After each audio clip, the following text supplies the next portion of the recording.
Olá, eu me chamo João, moro no interior de Itapipoca, uma cidade que fica no Ceará. Tenho 38 anos e trabalho na roça junto com meu pai.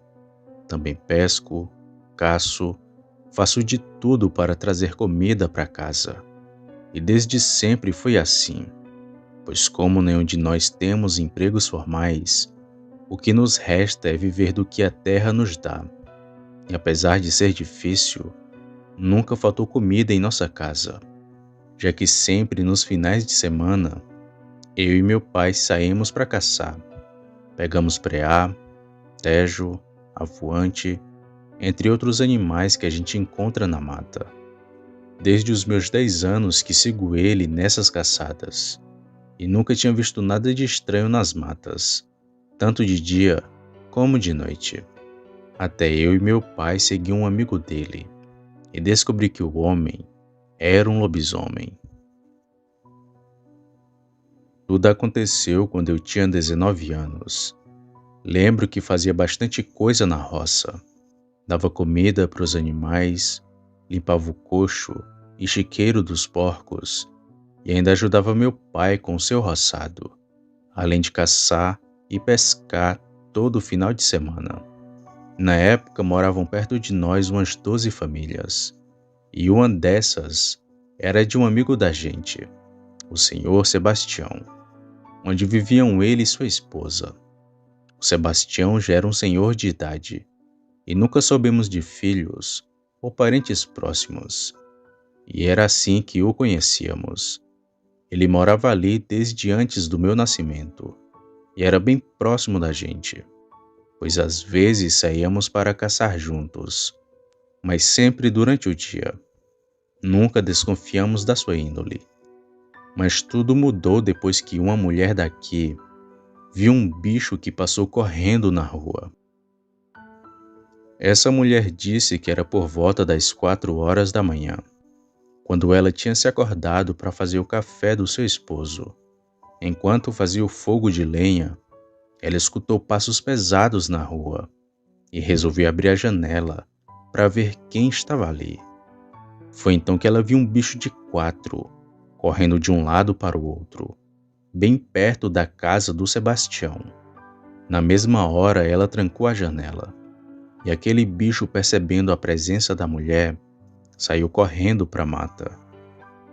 No outro dia se espalhou a notícia que tinha um lobisomem por ali, e todo mundo ficou com muito medo.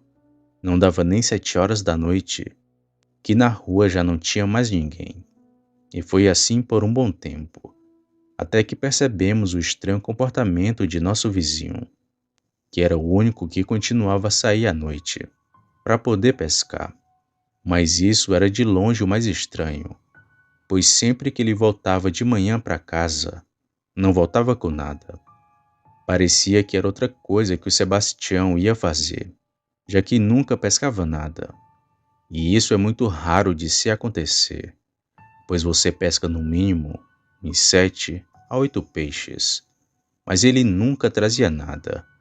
E também sempre que a gente convidava, ele não aceitava, preferia continuar pescando sozinho. Até que um dia meu pai me convidou para seguirmos ele, para ver o que o homem fazia tanto à noite na mata, pois coisa boa não era. Com aquele bicho aparecendo, ele continuando saindo assim, não era algo comum.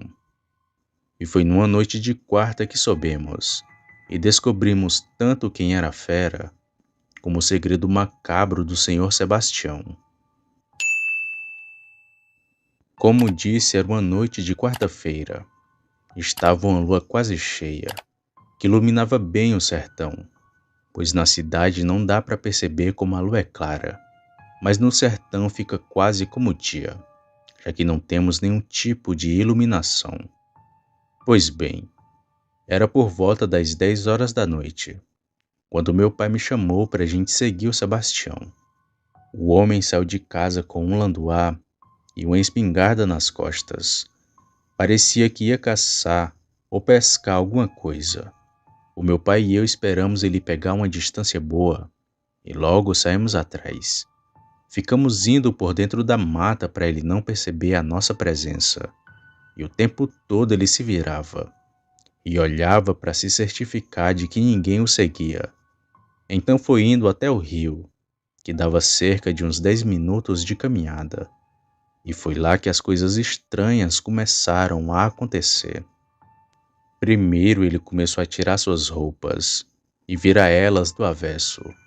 Depois começou a bolar na lama do rio. Ele bolava de um lado para o outro. Logo depois começou a tentar ficar de pé, mas suas pernas pareciam estar quebradas, já que ele não tinha equilíbrio sobre elas. Foi então que o homem começou a grunhir que nem um porco.